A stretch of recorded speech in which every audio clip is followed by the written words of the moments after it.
Hi hello ನಮಸ್ಕಾರ. Tech Gowda YouTube ಚಾನಲ್ಗೆ ನಿಮ್ಮೆಲ್ಲರಿಗೂ ಸ್ವಾಗತ. ನಾನು ನಿಮ್ಮ ಡಿ ಗೌಡ. ನಾವು ಯಾವುದಾದ್ರೂ ಒಂದು ಸಿಚುವೇಶನ್ನಲ್ಲಿ ವಿ ಪಿ ಎನ್ನ ಯೂಸ್ ಮಾಡಿರ್ತೀವಿ. ಕೆಲವೊಮ್ಮೆ ವೆಬ್ಸೈಟ್ ಸರ್ಚ್ ಮಾಡುವಾಗ ವೆಬ್ಸೈಟ್ ಓಪನ್ ಆಗ್ತಾ ಇರಲ್ಲ, ಮೂವಿನ ಡೌನ್ಲೋಡ್ ಮಾಡ್ತಾ ಇರುವಾಗ ಆ ಮೂವಿ ಡೌನ್ಲೋಡ್ ಆಗ್ತಾ ಇರಲ್ಲ.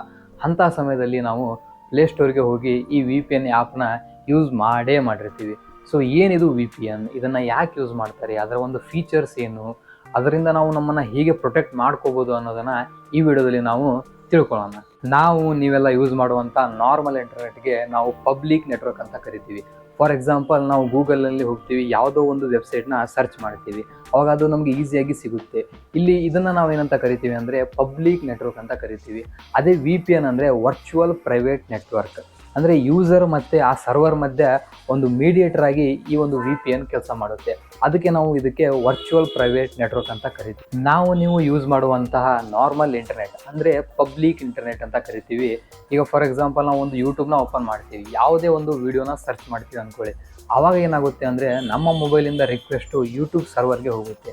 ಯೂಟ್ಯೂಬ್ ಸರ್ವರು ನಮ್ಮ ಒಂದು IP ಅಡ್ರೆಸ್ ನೋಡಿಕೊಂಡು, ನಾವು ಏನು ಸರ್ಚ್ ಮಾಡಿದ್ದೀವಿ ಅಂತ ನೋಡಿಕೊಂಡು ನಮಗೆ ಬೇಕಾಗಿರುವಂಥ ಡೇಟಾನ ವಾಪಸ್ ನಮ್ಮ ಮೊಬೈಲ್ಗೆ ಕಳಿಸುತ್ತೆ. ಆವಾಗ ನಾವು ಯೂಟ್ಯೂಬಲ್ಲಿ ನಮಗೆ ಬೇಕಾಗಿರುವಂಥ ನಾವು ವೀಡಿಯೋಗಳನ್ನು ನೋಡ್ತೀವಿ.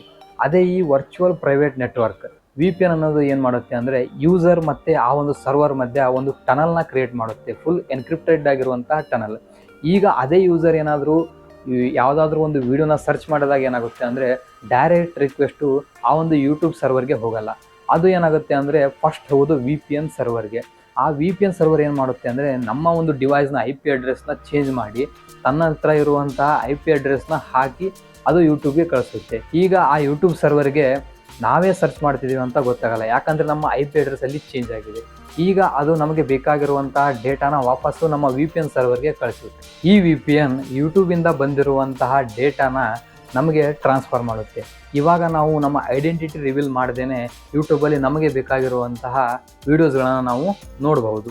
ಈ ಒಂದು ವಿ ಪಿ ಎನ್ನ ಫೀಚರ್ಸ್ ಬಗ್ಗೆ ನಾವು ನೋಡೋದಾದರೆ, ಇದು ಏನು ಮಾಡುತ್ತೆ ಅಂದರೆ ಯೂಸರ್ ಮತ್ತು ಸರ್ವರ್ನ ಮಧ್ಯೆ ಒಂದು ಸೆಕ್ಯೂರ್ ಆಗಿರುವಂಥ ಒಂದು ಟನಲ್ನ ಕ್ರಿಯೇಟ್ ಮಾಡುತ್ತೆ. ಹಾಗೆ ಇದು ಡಾಟಾ ಎನ್ಕ್ರಿಪ್ಷನ್ ಅನ್ನು ಕೂಡ ಮಾಡುತ್ತೆ. ಅಂದರೆ ನಾವೀಗ ಗೂಗಲಲ್ಲಿ ಹೋಗಿ who is PM of India ಅಂತ ಸರ್ಚ್ ಮಾಡಿದಾಗ ಆ ರಿಕ್ವೆಸ್ಟು ಡೈರೆಕ್ಟಾಗಿ ಸರ್ವರ್ಗೆ ಸೇಮ್ ಹಾಗೇ ಹೋಗಲ್ಲ. ಅದೇನು ಮಾಡುತ್ತೆ ಅಂತಂದರೆ ವಿ ಪಿ ಎನ್ನು ಅದನ್ನು 0 1 ಯಾವುದೋ ಒಂದು ಸಿಂಬಲ್ಗೆ ಅದನ್ನು ಕನ್ವರ್ಟ್ ಮಾಡಿ ಅದನ್ನು ಇಂಟರ್ನೆಟ್ನಲ್ಲಿ ಪಾಸ್ ಮಾಡುತ್ತೆ. ಇವಾಗ ಏನಾಗುತ್ತೆ ಅಂದರೆ ಯಾವುದಾದ್ರೂ ಒಬ್ಬ ಹ್ಯಾಕರು ಆ ಡೇಟಾನ ಏನಾದರೂ ಇಂಟರ್ನೆಟಲ್ಲಿ ನೋಡಿದರೂ ಅವನಿಗೆ ಅದು ಅರ್ಥ ಆಗಲ್ಲ. ನೆಕ್ಸ್ಟ್ ಫೀಚರ್ ಏನಪ್ಪ ಅಂದರೆ IP ಅಡ್ರೆಸ್ ಮಾಸ್ಕಿಂಗ್. ಇಲ್ಲಿ ಏನಾಗುತ್ತೆ ಅಂದರೆ ನಾವು ನಾರ್ಮಲಾಗಿ ಸರ್ಚ್ ಮಾಡಿದಾಗ ನಮ್ಮ ಒಂದು IP ಅಡ್ರೆಸ್ಸು ಸರ್ವರ್ಗೆ ಈಸಿಯಾಗಿ ಗೊತ್ತಾಗ್ಬಿಡುತ್ತೆ, ಯಾರು ಸರ್ಚ್ ಮಾಡ್ತಾ ಇದ್ದಾರೆ, ಏನು ಸರ್ಚ್ ಮಾಡ್ತಾ ಇದ್ದಾರೆ ಅಂತ. ಅದೇ ಈ ಒಂದು ವಿ ಪಿ ಎನ್ ಏನು ಮಾಡುತ್ತೆ ಅಂದರೆ IP ಅಡ್ರೆಸ್ ಮಾಸ್ಕಿಂಗ್ ಮಾಡುತ್ತೆ. ಅಂದರೆ ನಾವು ಸರ್ಚ್ ಮಾಡಿದಾಗ ಫಸ್ಟ್ ಆ ರಿಕ್ವೆಸ್ಟು ವಿ ಪಿ ಎನ್ ಹೋಗುತ್ತೆ, ಅಲ್ಲಿ ನಮ್ಮ ಒಂದು IP ಅಡ್ರೆಸ್ನ ಚೇಂಜ್ ಮಾಡಿ ಅದು ಸರ್ವರ್ಗೆ ಕಳಿಸುತ್ತೆ. ಇವಾಗ ಏನಾಗುತ್ತೆ ಅಂದರೆ ಸರ್ವರ್ಗೆ ನಾವೇ ಸರ್ಚ್ ಮಾಡ್ತಾ ಇದ್ದೀವಿ, ಆಮೇಲೆ ಏನು ಸರ್ಚ್ ಮಾಡ್ತಾ ಇದ್ದೀವಿ ಅನ್ನೋದು ಅದಕ್ಕೆ ಗೊತ್ತಾಗೋದೇ ಇಲ್ಲ. ನೆಕ್ಸ್ಟ್ ಏನಪ್ಪ ಅಂದರೆ ಪ್ರೈವಸಿ ಪ್ರೊಟೆಕ್ಷನ್. ಈಗ ಯೂಸರ್ನ ಡೇಟಾ ಒಂದು ಬಹಳ ಇಂಪಾರ್ಟೆಂಟ್ ಆಗಿದೆ. ಸೊ ನಮ್ಮ ಒಂದು ಪರ್ಸನಲ್ ಇನ್ಫಾರ್ಮೇಷನ್ ಆಗಿರ್ಬೋದು, ನಾವು ಬ್ರೌಸರ್ನಲ್ಲಿ ಹೋಗಿ ಏನಾದರೂ ಸರ್ಚ್ ಮಾಡ್ತಾ ಇರ್ಬೋದು, ಆ ಒಂದು ಹಿಸ್ಟ್ರಿ ಆಗಿರ್ಬೋದು, ಇದು ಯಾರಿಗೂ ಗೊತ್ತಾಗೋದೇ ಇಲ್ಲ. ಇದು ತುಂಬ ಪ್ರೈವೇಟ್ಸಾಗಿ ಇರುತ್ತೆ. ನೆಕ್ಸ್ಟ್ ಫೀಚರ್ ಏನಪ್ಪ ಅಂದರೆ ಬೈಪಾಸ್ ಜಿಯೋ ರಿಸ್ಟ್ರಿಕ್ಷನ್. ಅಂದರೆ ಈಗ ನಮ್ಮ ದೇಶದಲ್ಲಿ ನಾವು ಯೂಟ್ಯೂಬ್, ಗೂಗಲ್, ಟ್ವಿಟರ್ ಇವನ್ನೆಲ್ಲ ಈಸಿಯಾಗಿ ನಾವು ಆ್ಯಕ್ಸೆಸ್ ಮಾಡ್ಕೋಬೋದು. ನಮ್ಮ ಗೌರ್ಮೆಂಟ್ ಅದಕ್ಕೆ ಪರ್ಮಿಷನ್ ಕೊಟ್ಟಿದೆ. ಅದೇ ನಾರ್ತ್ ಕೊರಿಯಾದಲ್ಲಿ ಏನಪ್ಪ ಅಂದರೆ ಆ ಒಂದು ಗೌರ್ಮೆಂಟು ಎಲ್ಲ ಥರನಾದಂಥ ಸೋಷಿಯಲ್ ಮೀಡಿಯಾಗಳನ್ನು ಎಲ್ಲ ಬ್ಯಾನ್ ಮಾಡಿದೆ. ಸೊ ಅಲ್ಲಿರುವಂಥ ಜನ ಯಾವ ಥರ ಈ ಒಂದು ಯೂಟ್ಯೂಬ್, ಗೂಗಲ್ ಇವನ್ನೆಲ್ಲ ಆ್ಯಕ್ಸೆಸ್ ಮಾಡ್ಕೋಬೋದು. ಅವರು ಡೈರೆಕ್ಟಾಗಿ ಆ್ಯಕ್ಸೆಸ್ ಮಾಡೋಕ್ಕೆ ಹೋದರೂ ಅವ್ರಿಗೆ ಅದು ಬ್ಲಾಕ್ ಅಂತ ತೋರಿಸುತ್ತೆ. ಅವಾಗ ಅವ್ರು ಏನು ಮಾಡ್ತಾರೆ ಅಂದರೆ ಈ ಒಂದು ಯು ಪಿ ಎನ್ನ ಯೂಸ್ ಮಾಡ್ತಾರೆ. ಈ ಒಂದು ಯು ಪಿ ಎನ್ ಯೂಸ್ ಮಾಡೋದ್ರಿಂದ ಈ ಎಲ್ಲ ಒಂದು ಸೋಷಿಯಲ್ ಮೀಡಿಯಾ ಆಗಿರ್ಬೋದು, ಅವ್ರ ದೇಶದಲ್ಲಿ ಬ್ಯಾನ್ ಆಗಿರುವಂಥ ವೆಬ್ಸೈಟ್ಸ್ಗಳಾಗಿರ್ಬೋದು, ಇವನ್ನೆಲ್ಲ ಅವರು ಈಸಿಯಾಗಿ ಆ್ಯಕ್ಸೆಸ್ ಮಾಡ್ಕೋಬೋದು. ಇಷ್ಟೊತ್ತನ ನಾವು ಈ ಒಂದು ಯು ಪಿ ಎನ್ನ ಅಡ್ವಾಂಟೇಜ್ಗಳ ಬಗ್ಗೆ ಮಾತಾಡಿದ್ವಿ. ಯಾವುದೇ ಒಂದು ಅಡ್ವಾಂಟೇಜ್ ಇದೆ ಅಂದರೆ ಅಲ್ಲಿ ಡಿಸ್ಅಡ್ವಾಂಟೇಜ್ ಇದ್ದೇ ಇರುತ್ತೆ. ಸೊ ಈ ಒಂದು ವಿ ಪಿ ಎನ್ಗೂ ಕೂಡ ಡಿಸ್ಅಡ್ವಾಂಟೇಜ್ಗಳಿವೆ. ಫಸ್ಟ್ ಡಿಸ್ಅಡ್ವಾಂಟೇಜ್ ಏನಪ್ಪ ಅಂತ ಅಂದರೆ ಟೈಮು. ಈಗ ನಾವು ನಾರ್ಮಲ್ ಆಗಿ ಸರ್ಚ್ ಮಾಡೋದ್ರಿಂದ ಏನಾಗುತ್ತೆ ಅಂದರೆ ಮೀಡಿಯೇಟರ್ ಯಾರೂ ಇರಲ್ಲ. ಸೊ ಡೈರೆಕ್ಟ್ ರಿಕ್ವೆಸ್ಟ್ ಸರ್ವರ್ಗೆ ಹೋಗುತ್ತೆ, ಸರ್ವರಿಂದ ಡೇಟಾ ನಮಗೆ ಬಂದ್ಬಿಡುತ್ತೆ. ಅದೇ ಈ ವಿ ಪಿ ಎನ್ ಯೂಸ್ ಮಾಡ್ಕೊಂಡು ಮಾಡುವಾಗ ಏನಾಗುತ್ತೆ ಅಂದರೆ ಫಸ್ಟ್ ರಿಕ್ವೆಸ್ಟು ವಿ ಪಿ ಎನ್ಗೆ ಹೋಗಬೇಕು, ವಿ ಪಿ ಎನ್ನಿಂದ ಸರ್ವರ್ಗೆ ಹೋಗಬೇಕು, ಸರ್ವರಿಂದ ಬರುವಂಥ ಡೇಟಾ ಮತ್ತೆ ವಿ ಪಿ ಎನ್ಗೆ ಬರಬೇಕು, ವಿ ಪಿ ಎನ್ನಿಂದ ನಮಗೆ ಬರಬೇಕು. ಇಲ್ಲಿ ಏನಾಗುತ್ತೆ ಅಂದರೆ ನಾವು ನಾರ್ಮಲ್ ಸರ್ಚ್ ಮಾಡುವಂಥ ಟೈಮ್ಗಿಂತ ಇದೊಂದು ಸ್ವಲ್ಪ ಹೆಚ್ಚಿಗೆ ಟೈಮನ್ನು ತಗೊಳುತ್ತೆ. ಇನ್ನೊಂದೇನಪ್ಪ ಅಂತಂದರೆ ಕಾಸ್ಟ್. ನಾವು ಫ್ರೀ ಆಗಿರುವಂಥ ವಿ ಪಿ ಎನ್ ಕೂಡ ಯೂಸ್ ಮಾಡ್ತೀವಿ, ಆದರೆ ಆ ವಿ ಪಿ ಎನ್ನು ಅಷ್ಟೊಂದು ಸೆಕ್ಯೂರ್ ಆಗಿದೆ ಅಂತ ಹೇಳಕ್ಕೆ ಬರಲ್ಲ. ಯಾಕಂದರೆ ಯಾರಾದರೂ ಫ್ರೀಯಾಗಿ ಕೊಡ್ತಾ ಇದ್ದಾರೆ ಅಂದರೆ ಅದರಿಂದ ಏನಾದರೂ ಅವರು ಎಕ್ಸೆಪ್ಟ್ ಮಾಡ್ತಾರಲ್ಲ, ಸೊ ಇದು ಫ್ರೀ ಆಗಿದೆ ಅಂತ ಅಂದರೆ ಸೆಕ್ಯೂರ್ ಆಗಿದೆ ಅಂತ ಅಲ್ಲ.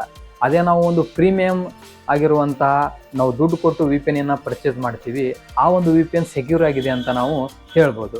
ಸೊ ಇಲ್ಲಿ ನಾವು ದುಡ್ಡು ಕೊಟ್ಟು ಪರ್ಚೇಸ್ ಮಾಡೋದು ಇನ್ನೊಂದು ಡಿಸ್ಅಡ್ವಾಂಟೇಜ್. ಫೈನಲ್ ಆಗಿ ಕನ್ಕ್ಲೂಷನ್ ಏನಪ್ಪ ಅಂತ ಅಂದರೆ, ನಾವು ಈ ಒಂದು ವಿ ಪಿ ಎನ್ನ ಯೂಸ್ ಮಾಡಿಕೊಂಡು ನಮ್ಮ ಒಂದು ಡೇಟಾ, ನಮ್ಮ ಒಂದು ಪ್ರೈವಸಿನ ನಾವು ಕಾಪಾಡ್ಕೊಳ್ಬೋದು.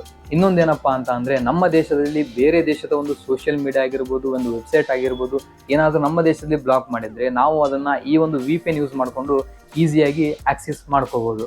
ಈ ವಿಡಿಯೋದಿಂದ ನೀವೇನಾದರೂ ಹೊಸದನ್ನು ಏನಾದರೂ ತಿಳ್ಕೊಂಡಿದ್ರೆ ಈ ವಿಡಿಯೋನ ಲೈಕ್ ಮಾಡಿ, ಶೇರ್ ಮಾಡಿ ಹಾಗೂ ಟೆಕ್ ಗೌಡ ಯೂಟ್ಯೂಬ್ ಚಾನಲ್ನ ಸಬ್ಸ್ಕ್ರೈಬ್ ಮಾಡ್ಕೊಳ್ಳಿ. Thank you.